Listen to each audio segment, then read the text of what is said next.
तुम जो एक नाकाम शख्स हो और तुम आगे जाके कुछ बन नहीं सकते। आपको क्या लगता है कि इस जनरेशनल ट्रॉमा का आगे आने वाली ज़िंदगी पे क्या इफ़ेक्ट होता है? या अगर एक बच्चा है जिसने अपने पेरेंट्स को लड़ते हुए देखा है तो वो आगे अपने स्पाउस के साथ भी वही बिहेव करता है कि पेरेंट्स लड़ रहे हैं, आपस में लड़ाई चल रही है, मुझे लगता है वो उनके माइंडसेट में एक चीज़ डेवलप हो जाती है। बिल्कुल आपने सही कहा, उनकी कोर उसमें डेवलप हो जाती है कि उन्होंने भी आगे सबको इसी तरह से ही डील करना है। अस्सलाम वालेकुम। आज हमारे साथ मौजूद है एक माहिर नफ्सियात डॉक्टर अफरा अनवर। अस्सलाम वालेकुम, कैसी हैं आप? मैं ठीक है अल्हम्दुलिल्लाह। सबसे पहले आप अपना इंट्रोडक्शन दे दें और आपसे कंसल्टेशंस कैसे लेनी है वो गाइड करते हैं। मेरा नाम है डॉक्टर अफरा अनवर और मैंने रिसेंटली मरहम का प्लेटफॉर्म ज्वाइन किया है। अगर आप मेरे से कंसल्टेशन करना चाहते हैं तो मेरे साथ मरहम के थ्रू कनेक्ट कर सकते हैं। ऑलराइट। अच्छा, आज हम जिस टॉपिक पे बात करें उस पर कई ड्रामास भी बनते हैं हमारी ड्रामा इंडस्ट्री में, लेकिन वो टॉपिक ये है कि जनरेशनल ट्रॉमा एक ऐसी चीज़ है जो मुझे लगता है कि ख़त्म होने में ही नहीं आ रही। हाँ जी। वो हमारे पेरेंट्स को उनके पेरेंट्स से मिली, उनको भी शायद उनके पेरेंट्स से मिली, और अब वो हमारी जनरेशन तक भी आ गई है। जनरेशनल ट्रॉमा होता क्या है? देखिए, जनरेशन ट्रॉमा एक ऐसा ट्रॉमा है कि जो जद्दी पुश्ती से चला आ रहा है। ठीक है, बच्चे जो हैं वो अपने पेरेंट्स को कुछ ऐसे वाक़यात तो हालात करते हुए देखते हैं जो ऐसे बिहेवियर्स वो अपने पेरेंट्स से सीखते हैं जो वो आगे जाके अपने बच्चों को देते हैं, वो फिर अपने बच्चों को देते हैं, वो फिर अपने बच्चों को देते हैं, और ये एक ऐसा चेन और ऐसा सर्कल है जो ख़त्म ही नहीं होता। ठीक है, ऐसे आप समझे कोर बिलीव्स बनते हैं बच्चों के, ऐसे जो उनके इंटरमीडिएट बिलीव्स में कन्वर्ट होते हैं, फिर उनकी ऑटोमेटिक थॉट्स बनती है, और वो एक सर्कल है जो वो चलता चला जाता है, चलता चला जाता है और चलता चला जाता है। और ये जो कोर बिलीव्स जो बचपन में बन जाते हैं, जो उनके चेंज करना उनको बड़ा मुश्किल होता है। ठीक है, और वो जनरेशनल है। ठीक है, वो उनके कल्चर भी उन रोल प्ले करता है, एनवायरनमेंट भी रोल प्ले करता है, और हमारा सोशल कल्चर जो है वो भी बहुत बड़ा रोल प्ले करता है उनको बनाने में।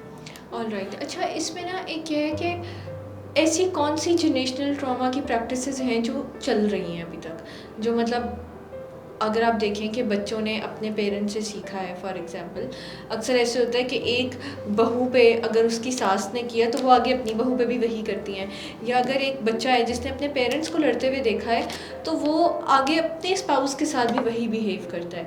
आपको क्या लगता है कि इस जनरेशनल ट्रॉमा का आगे आने वाली ज़िंदगी पे क्या इफ़ेक्ट होता है?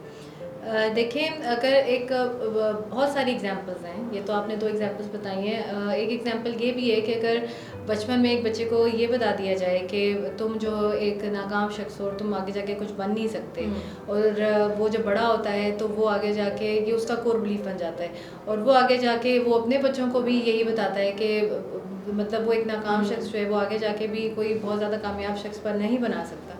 वो भी आगे जाके यही मैसेज अपने बच्चों में देता है, वो आगे जाके यही मैसेज अपने बच्चों में देते हैं। तो ये जनरेशन टू जनरेशन ये मैसेज आगे पोर्ट्रे होता जाता है। अच्छा, इसमें ये चीज़ भी होती है कि फॉर एग्जांपल अगर एक बच्चे ने देखा है कि उसके पेरेंट्स लड़ रहे हैं या कोई इस तरह की चीज़ है, तो मुझे लगता है कि उसको वो नॉर्मल लाइफ भूल ही जाती है। उसको लगता है कि वो अगर उसके घर में ये चीज़ इतनी नॉर्मली हो रही है कि पेरेंट्स लड़ रहे हैं, आपस में लड़ाई चल रही है, मुझे लगता है वो उनके माइंडसेट में एक चीज़ डेवलप हो जाती है। बिल्कुल आपने सही कहा, उनकी कोर उसमें डेवलप हो जाती है कि उन्होंने भी आगे सबको इसी तरह से ही डील करना है।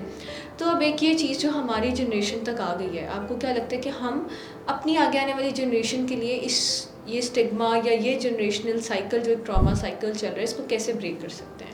देखिए, इसको इसी तरह ब्रेक किया जा सकता है कि हम जो बिहेवियर और जो वाक़यात हमारे साथ हुए हैं वो आने वाली जनरेशन के साथ वो रिपीट ना करें।